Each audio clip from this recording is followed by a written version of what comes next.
దేవుడి దగ్గర నుంచి ఎప్పుడు మంచి కోరాలా? ఆయన మనల్ని శిక్షించకూడదా? ఆయన మనల్ని హింసించకూడదా? ఆయన మనకి అప్పుడప్పుడు కీడును అనుమతించకూడదా అని యోబు ప్రశ్నిస్తాడు, తన భార్యని ఎదురు ప్రశ్నిస్తాడు. నాకు చాలా ఆశ్చర్యం వేస్తుంది యోబుని చూసినప్పుడు.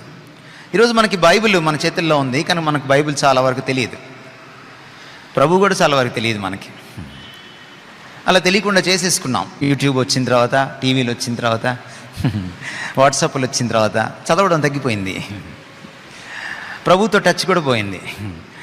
మనకి సేవకులతో టచ్ పెరిగింది, సేవకులకి రాజకీయ నాయకులతో టచ్ పెరిగింది, కానీ ప్రభుతో టచ్ పోయింది.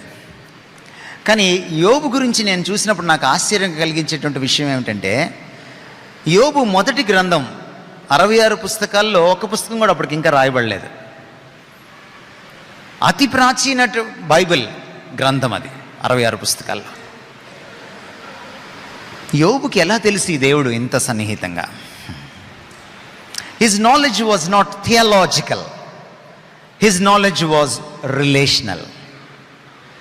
అతని జ్ఞానము, దైవ జ్ఞానము ఒక థియాలజికల్ స్కూల్లో, బైబిల్ కాలేజ్లో, బడిలో చేరి నేర్చుకున్నది కాదు, దేవుడి పాదాల దగ్గర నేర్చుకున్నది. దేవునితో అతనికి ఉన్న సాన్నిహిత్యం అలాంటిది. అంత శ్రమలో అతన్ని నిలబెట్టింది ఏంటంటే దేవుడితో అతనుకున్న సంబంధం, సాన్నిహిత్యం. He knew his God. అందుకనే తన దేవుడి గురించిన భార్య చూడలేని, తన స్నేహితులు చూడలేని మరొక కోణాన్ని చూస్తున్నాడు. దేవుడికి నన్ను శ్రమ గుండా తీసుకెళ్లే హక్కు ఉంది అంటున్నాడు యోబు.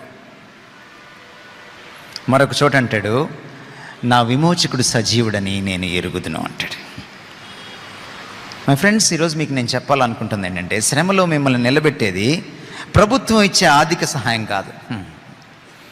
శ్రమలో మిమ్మల్ని నిలబెట్టేది 10 మంది ఫోన్ కాల్స్ కాదు. శ్రమలో మిమ్మల్ని నిలబెట్టేది దేవుడితో మీకున్న సంబంధం.